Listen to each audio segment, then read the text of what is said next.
is a brief overview of what we are doing in inferential statistics. It will kind of help you understand as we go through the course what we're doing and why. This course is a foundation for using inferential statistical methods. I want to be really clear what we are trying to accomplish. Inferential statistics is all about using data to find explanations, predictions, relationships, effects, and causes for behavior or phenomenon. The bottom line is that once we come up with an explanation or cause or prediction, we want to be able to tell our audience how confident we are that we are correct. That is the most important concept to understand when working with statistics. We always start with a question we have or a problem we want to solve, and then we look through the previous research to see what answers have already been proposed. From that question, we develop what we think are the answers or hypotheses for our question or problem. Once you have your hypothesis, you're going to figure out how to test that particular hypothesis. So you develop a research design that will let you test that particular hypothesis.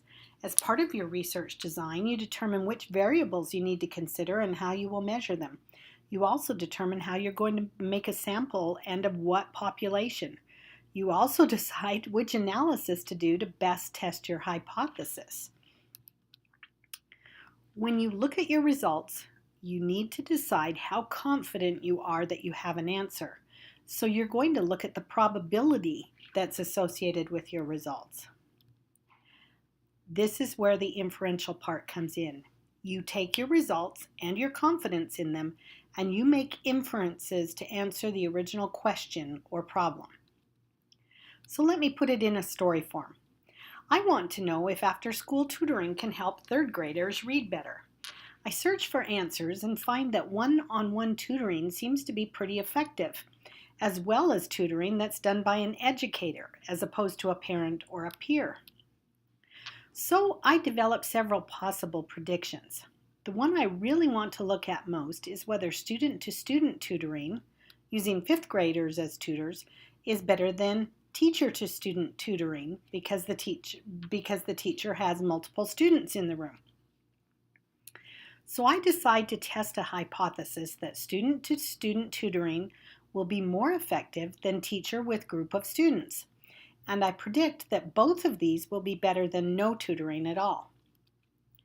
I decide to measure reading comprehension, specifically to see if it's helped by the tutoring. I narrow my population to third graders in inner city schools who qualify for free and reduced lunch, as this is a population known to struggle with reading. From that population, I randomly sample 300 students. I then implement a tutoring program that has already been used and shown successful. For 100 of the students, the teachers will be tutors after school.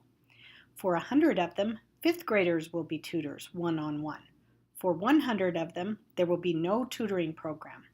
For my analysis, I want to compare progress in reading comprehension among the three groups. When I analyze the results, I find that the fifth graders one-on-ones seem to be the most effective. So finally, this is just a made-up story. I have not done this analysis. I haven't done this research. I just kind of wanted to put it in a story form for you. But the bottom line is that we do inferential statistics in this manner. We do analysis on data to test a hypothesis, and then we make inferences about the population based on our confidence about the hypothesis.